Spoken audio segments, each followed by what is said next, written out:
Testingin natin ang Road 6 sa ating ZH2. Tara, samahan nyo ako, magra-ride tayo.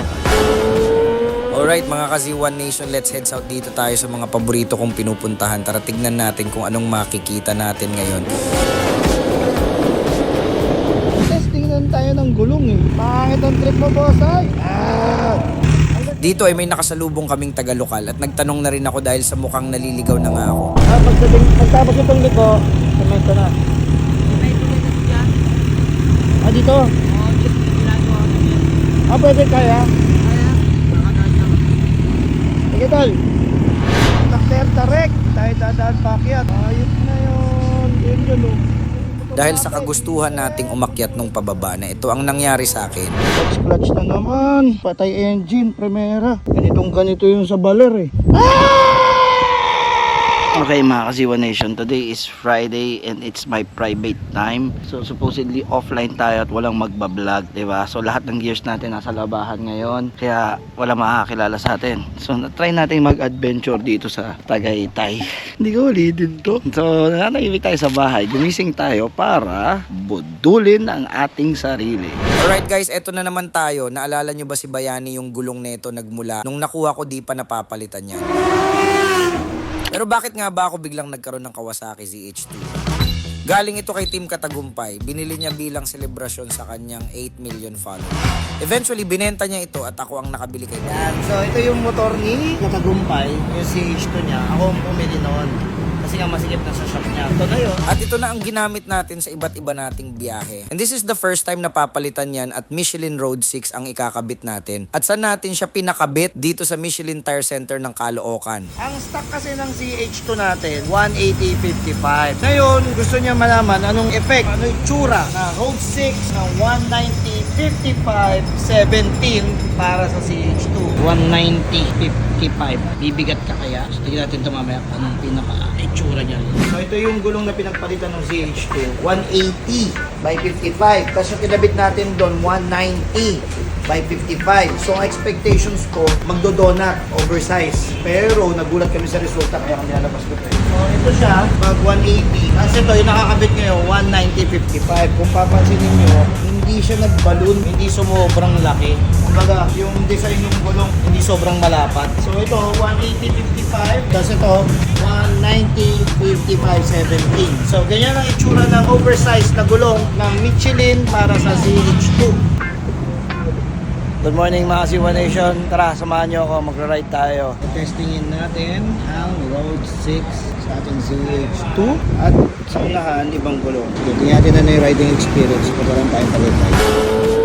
Alright mga ka-Z1 Nation, let's head out dito tayo sa mga paborito kong pinupuntahan. Tara tignan natin kung anong makikita natin ngayon.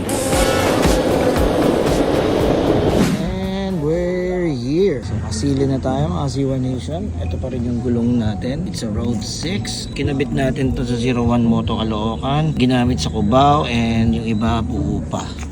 Ang galing. Napakakunat talaga nito. Yung unahan natin, ibang thread. Okay, ano nga bang ginagawa natin? So, titignan natin paano mag-react yung gulong na to dun sa likuran. Kaya, long ride tayo, test ride tayo. Subok tayo. So, adventure lang. So, habang nag-adventure, subukan na rin natin ibang bagay. Malapit na rin kasi ito sa tire warning yun. Ayan o. Yan yung tire warning. Pag naabot nyo yan, palitin na yan. Also, sobrang tagal na rin itong gulong na to. Iba na yung shape niya. Pero, gamitin pa natin. Tingnan natin. Ano, iba na yung shape niya, matuwis na. Medyo may edad na rin kasi ito eh. 2 years old na yung gulong. Pero makapal pa at makapit pa rin naman. Ito naman yung likod, brand new. Perfect circle pa. Nakakabanking ako. Problema ko, yung manibela ko sa una, nararamdaman ko. Pag tinamaan niya yung certain angle nung oblong dito sa part sa unahan, kakaproblema. Putek! Binudol yung sarili. Punta nga. Kasi tayo ngayon sa barangay Mabato. Tangina na, mabato nga. Punta binudol yung sarili. Testingin tayo ng gulong eh. Pangit ang trip mo, boss ay. Testingin tayo ng gulong eh. Binudol yung sarili ang puta.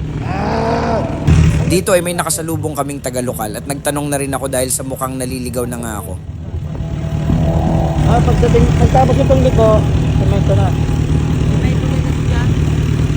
Dito? Pwede kaya? Sige tol. Takter tarek. Tayo dadaan pakyat. Ayos na yun. dahil sa kagustuhan nating umakyat nung pababa na ito ang nangyari sa akin. O tanga na, di na ako makababa. Sobrang dulas. Shit, binudol ko yung sarili ko, fuck. Paano kaya to pabalik? Tangin na. Shit! Ang tarik. Ang tarik, sir. Ano kaya to? Clutch na naman. Patay engine, primera. Ganito yung sa baler eh.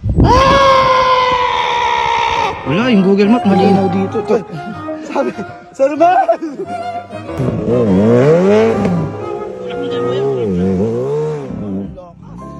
Ay, thank you, Lord. Buti nandito si Boss Boyo. Okay mga Kasiwa Nation, today is Friday and it's my private time. So supposedly offline tayo at walang magbablog. Diba? So lahat ng gears natin nasa labahan ngayon. Kaya wala makakakilala sa atin. So try natin mag-adventure dito sa Tagaytay.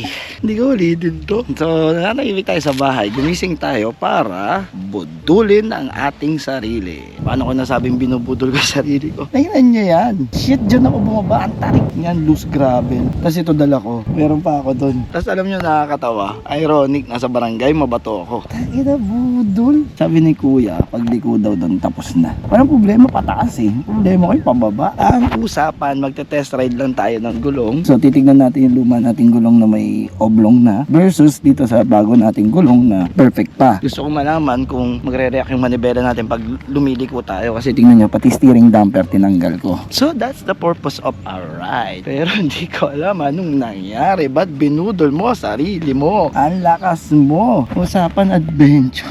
Walang yun.